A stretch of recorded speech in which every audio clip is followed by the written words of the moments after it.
All right, so we've talked about complex roots of unity and then complex nth roots of arbitrary complex numbers. Let's up our game a little bit and talk about complex roots of polynomial equations.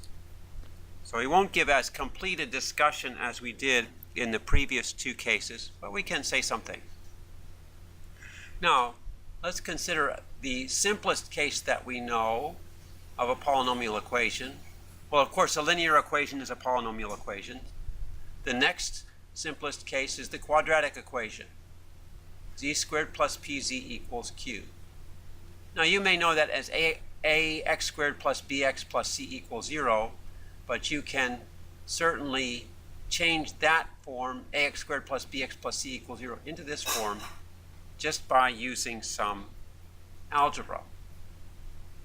So let's look at this form. If I look at this form and get the quadratic formula for a quadratic equation of this form, I end up with, this is a quadratic equation in the usual form, and it can simplify to this form. Let's look at this for a moment. The first term here, minus p over 2. Well, if p is real, then this is certainly real. What about this term? Well, there are two possibilities. If p squared plus 4q is positive, then this square root is also a real number. That means that both roots of my quadratic equation will be real. On the other hand, if p squared plus 4q is negative, this is a negative number. Square root of a negative number is imaginary. So here I have real plus or minus imaginary. So what does that tell us? It tells me that if I have one complex root that's not real, then the other complex root must be its complex conjugate, right? If I, more specifically, if I say that this here, I can write this as a plus or minus b. Now, if b is real, then I have both roots real.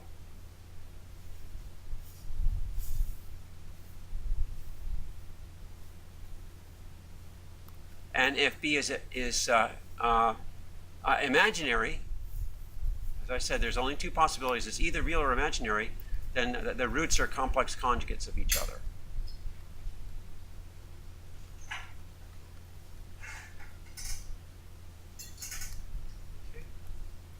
So here we see a case where if you have a complex root of a polynomial equation, the complex conjugate is also a root.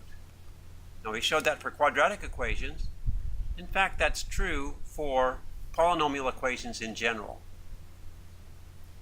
In this exercise, we show, bottom line for this exercise is if z is a solution, or z is a root of this cubic equation where p, q, and r are real, then the complex conjugate of z is also a solution. All right. Let's see. So we can use that fact to gain a lot of information about roots of polynomial equations.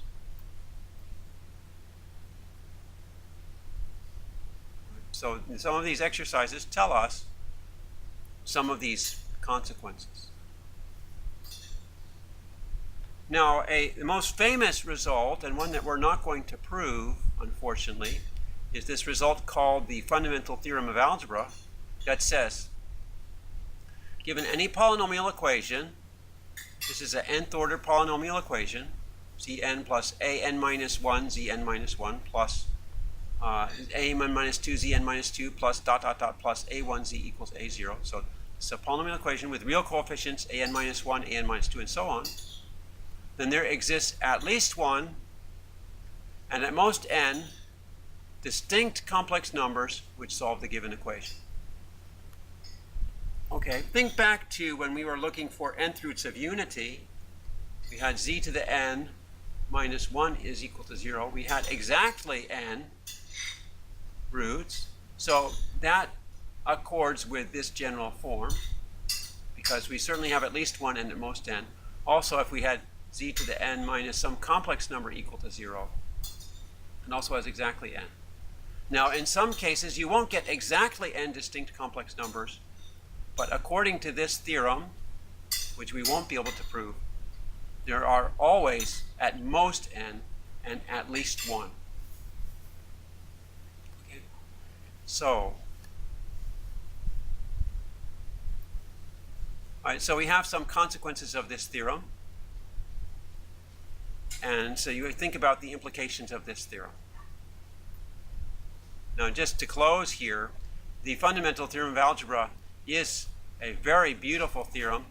One of the remarkable things about it is that the nicest proof uses calculus and uses integration, but not integration of real functions, integration of complex functions. It's an easy consequence of something called Liouville's theorem, which is a beautiful result in complex analysis. So if you take a course in complex analysis, you can look forward to a proof of the fundamental theorem of algebra.